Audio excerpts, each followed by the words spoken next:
Hai, apa kabar semua? Ya, hari ini aku ingin berkongsi cerita pada anda semua cara makan kebab, cara yang sihat ya. Begini caranya ya.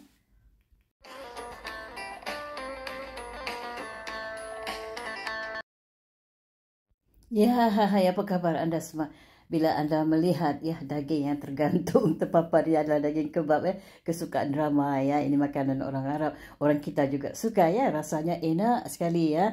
Ya, kandungan kalori ya dalam kebab cukup tinggi, apalagi yang berukuran besar ya ataupun besar saiz yang panjang. Selain pada itu, kebab ni juga mengandungi berbagai nutrisi lain yang mungkin bermanfaat bagi tubuh kita ya, bagi tubuh kita ni semua lah ya. Ya, makanan kebab ini dia berasal daripada Timur Tengah lah ya, Arab ya.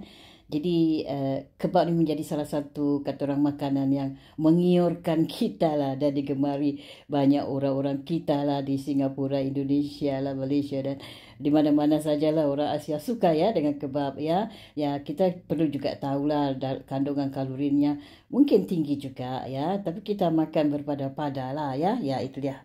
Ya, kata orang ada beragam jenis kebab lah yang dijual di pasaran ya.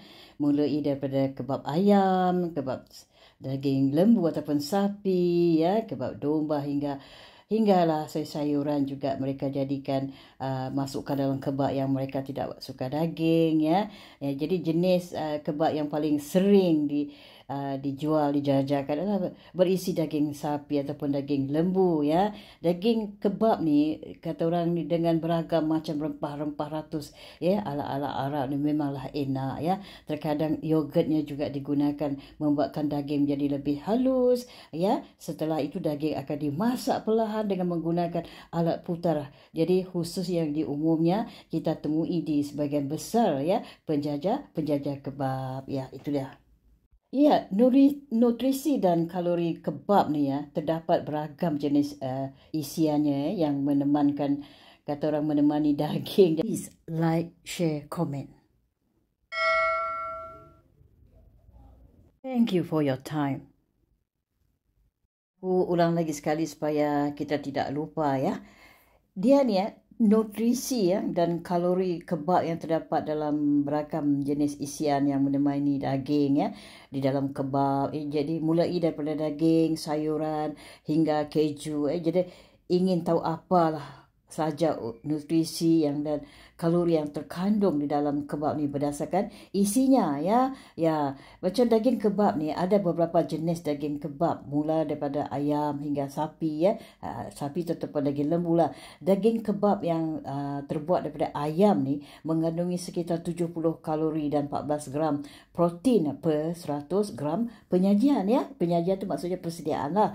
Jadi kebab yang memakai daging domba memiliki sekitar 200 kalori dan 33 gram protein per 100 gram ya. Jadi penyajiannya jumlah ini lebih tinggi dibandingkan dengan ayam ya. Sedangkan untuk daging sapi setiap 100 gram lebih takaran saji mengandungi 132 kalori ya, itu dia.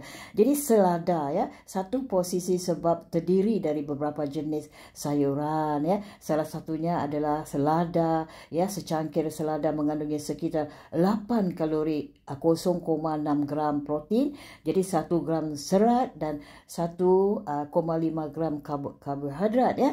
Dan jadi selada ni juga kaya dan vitamin dan mineral seperti vitamin C, kalsium dan kalium, magnesium ya. Jadi vitamin K dan vitamin C ya. Vitamin K ni perlu ya. Ya, dia memang bagus. Jadi tomat juga sering dihadirkan dalam kebab. Tomat tu maksudnya buah tomato lah. Kawan-kawanku tak tahu buah tomat ya. Jadi buah tomato ni juga sering hadir dalam kebab. Jadi sayuran ini merupakan makanan yang kaya akan nutrisi yang sangat baik untuk tubuh kita ya. Jadi sekitar ya 200 gram tomat, sekitar 2 tomato setidaknya mengandungi 32 kalori, 1,58 gram protein, 2 gram serat dan 5 gram karbohidrat. Tak hanya itu, buah tomato juga mengandung kalsium ya, kalium, antioksidan, vitamin C dan juga vitamin A. Bagus ya. Ya, jadi kita bercerita pula pasal bawang besar ya. Biasanya bawang besar ya, bawang bombay ya. Biasanya bawang besar ni mereka taruh lebih-lebih ya. Ya, ini kekuatan ni. Bawang besar ni dia manis dan dia punya khasiat tersendiri ya. Ya, makanya orang Arab semua kita tengok kuat-kuat, muka merah-merah ya. Jadi selain pada buah tomato dan selada, irisan bawang besar juga menjadi pelengkap ya dalam hidangan kebab ya. Di dalam 100 gram bawang besar ni setidaknya mengandungi sekitar 40 kalori, 1 gram protein ya. Jadi 9 gram karbohidrat, 1 gram serat maksudnya 89% air. Jadi selain pada itu, bawang besar ni juga mengandungi kalium, vitamin C ya dan vitamin B6. B6 ni perlu ya dalam diri kita ya. Jadi tak sekadar menambahkan nikmatnya, kebab bawang bombay juga ternyata memiliki beragam manfaat seperti membantu mengontrol kadar gula dalam darah. Bagus ya. Ya, jadi menjaga kesihatan tulang kita hingga menurunkan risiko kanser usus ya dan payudara yang insya-Allah mudah-mudahan ya kerana kita mengamalkan makanan seperti tersebut ya membantu kita. Jadi kita cerita pula sebagai pelengkap jadi pelengkap jadi maksudnya mayonis sos tomato dan cabai ataupun cili biasanya akan ditambahkan ke dalam satu sajian kebab, lalu beberapa kalori yang terdapat di dalamnya ya 1 sendok makanan mayonis setidaknya mengandungi 98 kalori dan 10 gram lemak ya, sedangkan 100 gram sos tomato dan cili ataupun cabai setidaknya mengandungi 148 kalori dan 36 gram karbohidrat ya. Itu dia seimbanglah, tidaklah. Harap menonton sampai selesai. Terima kasih atas waktu anda. Ya, kita sambung lagi ya. Ya, kita sambung lagi. Ya, jadi gini ya. Beberapa kira-kira kalori yang terkandung di dalam satu sajian kebab. Sebenarnya hal yang ini tergantung dengan bahan-bahan yang menjadi isi kuliner Timur Tengah yang satu ini ya. Ya, sebab apa ya? Kebab ni daging dengan ukuran yang cukup besar, rata-rata mengandungi sekitar 2000 kalori ya. Ya, kalau orang yang tidak kuat makan tu memang sukalah ya. Jadi sedangkan untuk ukuran sedang satu sajian kebab boleh mengandungi sekitar 700 kalori ya. Ya, itu dia. Ya, kata orang ya, konsumsilah sebab kebab ni sewajarnya ya, kalau kita amalkan kebab ni sewajarnya mengingatkan jumlah kalori yang cukup tinggi ya, tinggi ya, jadi terutama yang berukuran besar ya, yang besar tu kalau makan 2-3 orang ya, kalau satu orang enggak habis lah. Kalau kamu Hawa ni ya, tak kuatlah makan macam gitu. Jadi selain pada itu, pilihlah ya pilihan isian kebab yang sesuai dengan keperluan anda ya, yang kita mampu makan lah ya. Ya, bukan pasal mampu bayar, tapi masalah bolehkah perut kita tu diisi macam gitu banyak ya. Jika anda ingin lebih sihat, anda bolehlah memilih kebab sayuran. Kalau tidak begitu gemarlah makan daging ya dibandingkan dengan isian daging kan, kita boleh pilih sayur ya. Ya, itu dia. Ya, kalau kita pergi ke Timur Tengah lah ya, di restoran mana-mana lah di Timur Tengah ya, yang menjual kebab ni biasanya akan memberi berbagai pilihan ya, kebab mulai daripada jenis roti burger hingga yang berbentuk memanjang, bahkan ada juga menyediakan varian kebab yang disajikan dengan cara ditusuk seperti sate. Anda pernah lihat kan, yang dicocok ditusuk seperti sate. Itu enak tetapi dagingnya tebal ya, tebal, jadi kenyang lah kalau makan ya. Jadi di sana ya, atau kulit kebab tu bukanlah bahan utama dalam membuat kebab. Itu hanya dijadikan sebagai bahan modifikasi saja ya. Bahkan terpenting ada jugalah pilihan daging yang tambahan sayuran dan irisan bawang besar, bawang bombay menjadi sebab semakin lazat. Jadi dia menambahkan lazatnya kan. Jadi setelah mengenal lebih jauh tentang fakta tentang kebab ni kan ya, kita mencuba membuat di rumah lah jika dirasa susah untuk membuat tortillanya ya. Kita boleh juga buat di rumah, macam-macam cara kita boleh buat kan. Boleh menggunakan cara lain, iaitu dengan ditusuk layaknya seperti sate ya. Ya, nanti aku jelaskanlah macam mana ya. Ya, itu dia. Ya, aku ingin menjelaskan nama makanan yang mengandungi kalorinya ya, yang berapa kalorinya ya. Seperti kebab telur, kalau anda makan kebab telur 268 kalori ya.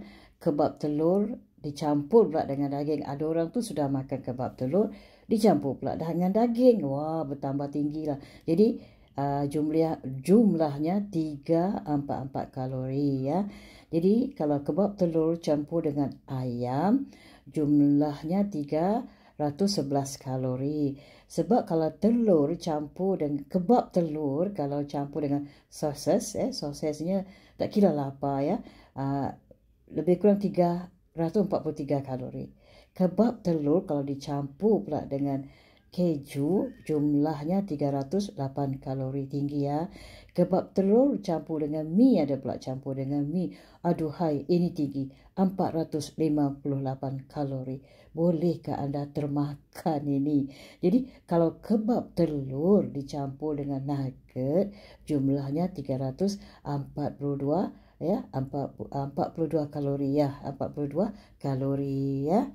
Ya, sebenarnya ya, total kalori yang dihasilkan oleh setiap jenis olahan kebab telur tergantung kepada resep dan bahan yang dipakai ya. Bahan tersebut akan berpengaruh pada jumlah kalori yang dihasilkan, iaitu boleh lebih kecil ataupun lebih besar, tergantunglah ya. Macam kita ni perut tidak begitu besar ya, makan kecil-kecil sudahlah ya. Termasuk pada table di atas, di mana takaran yang kita gunakan adalah takaran berdasarkan perhitungan kita sendiri ya. Itu dia. Jadi kita cerita pula. Setiap hari kita memerlukan aktivitas untuk membantu melancarkan proses ya kestabilan tubuh kita. Selain daripada itu, dengan melakukan aktivitas, maka kalori yang dihasilkan oleh makanan yang masuk ke dalam tubuh kita, masuk ke dalam perut kita dapat terbakar sehingga tubuh kita terhindar dari penumpukan lemak ya. Jadi penumpukan lemak dalam perut kita pun juga bahaya, nanti akan mengganggu jantung ya. Jadi ada beberapa aktivitas yang dapat dilakukan untuk membakar kalori. Kebab telur antaranya yang boleh ku ceritakanlah, kongsikan di sini ya.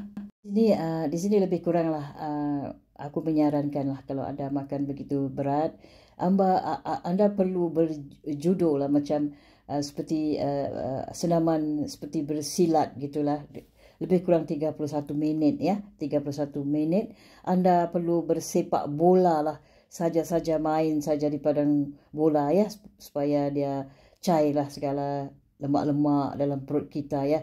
Lebih kurang dalam 27 minit ya. Kalau badminton biasanya anda mainlah lebih kurang dalam 22 minit. Ini untuk seimbang lah apa yang sudah masuk dalam perut ya. Ya, pada dasarnya perbezaan dalam setiap jenis kebab telur ni terletak pada takarannya yang sedikit berbeza lah. Namun sumber kalori utama pada kebab telur cukup mirip, iaitu roti kebab, telur, aneka sos ya.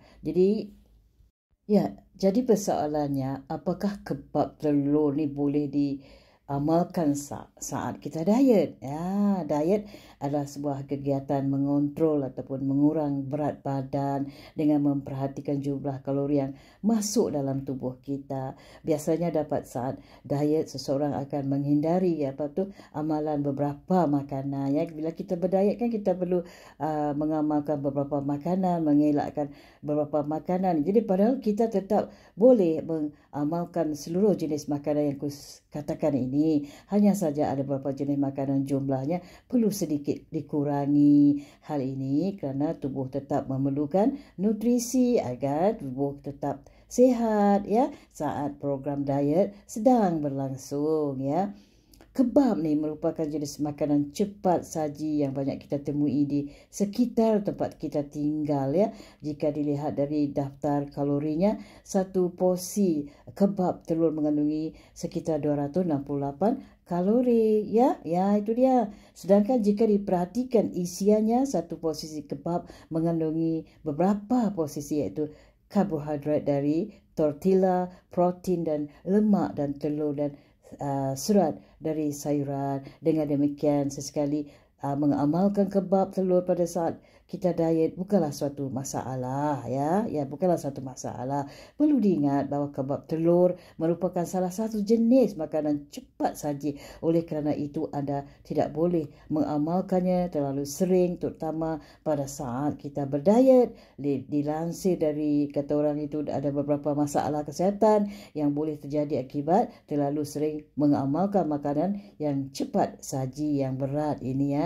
agak berat jugalah, tapi kalau kita pandai seimbang, enggaklah, dia okey-okey saja, ya itu dia.